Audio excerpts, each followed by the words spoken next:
Okay. You know, not everybody's been feeling the iPhone 13, but yet it is an amazing device and it means so much for the industry, especially the filmmaking industry. And you know what? It actually complements everything that the iPhone has meant for smartphone filmmaking. And I think it came full circle to this point where the iPhone is now deemed as a cinematic filmmaking device. But like I said, not everybody's been feeling it, so let's talk about it. But first, let's go play some ball.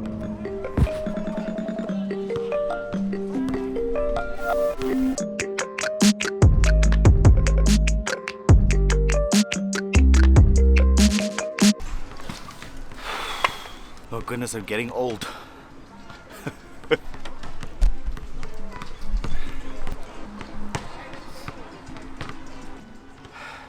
Sorry, you're filming yourself. I thought you were filming. My man, don't stress.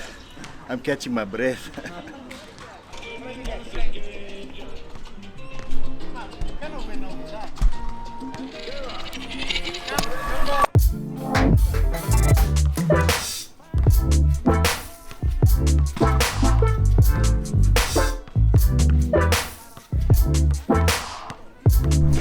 So when you have an iPhone 11 or an iPhone 12, I don't think it's necessarily for a must for you to upgrade, because the upgrades are incremental. They're very small, they're very tiny. But if you have anything before the iPhone 11, it's probably a good idea to start thinking about upgrading, because the iPhone 13 is just leaps ahead of any iPhone before the iPhone 11. If you want like a deep dive video of like the iPhone 13, there are a bunch of iPhone 13 and iPhone 13 Pro review videos that came out where they break down the specs point by point. I'm not here to do that. I'm here to basically just state my case, what I think the iPhone 13 means and what the backlash is about. They can't have a cinematic mode in a phone because cinematic means so much. It's not just a blurry background, and I agree. But what the iPhone 13 means for smartphone technology is massive. It is a step forward for professional iPhone filmmaking application. So the iPhone 13 is a big deal. It might not be the leader in its hardware, but it's definitely a leader when it comes to the software and how that processing, the computational processing, happens within the A13 Bionic chip. So why the backlash?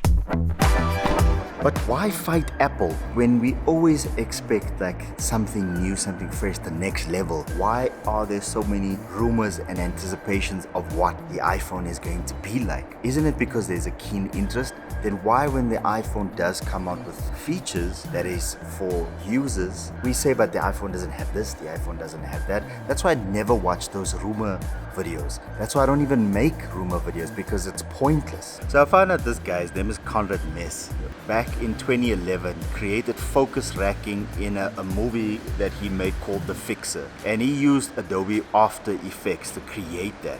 He did that with the iPhone 4. So it has taken Apple about 10 years to put that feature within their iPhone, right? It's more than 10 years if you have to think about the first iPhone that came out. So why fight cinematic mode? Because cinematic mode, you know, you have the capability of shooting in cinematic mode and fixing it in post.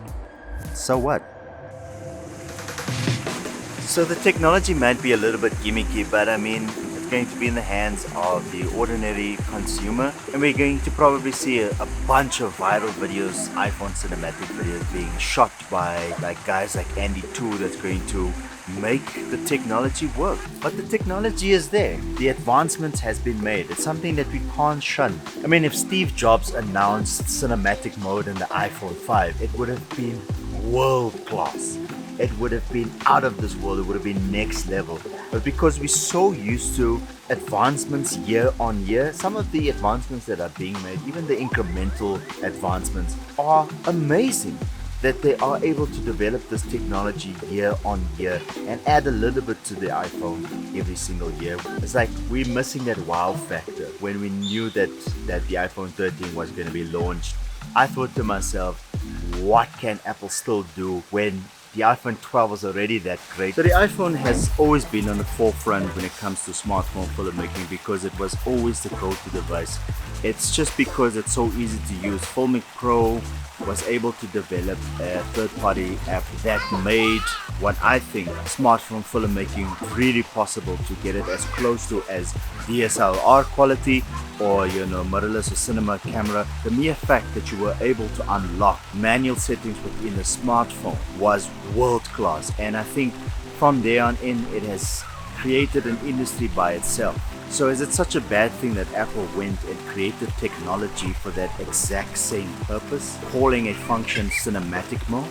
At the end of the day, we all know that cinematic mode or cinematic is a lot more than just a feature or a button that comes within a smartphone. We shouldn't be so threatened or feel so threatened by a simple gimmicky feature like cinematic mode. But it is a game changer because the technology in smartphones are there. But I don't think it threatens like the filmmaking industry. But I don't think you can argue with the fact that the iPhone will always be the leader when it comes to smartphone filmmaking. That is my opinion.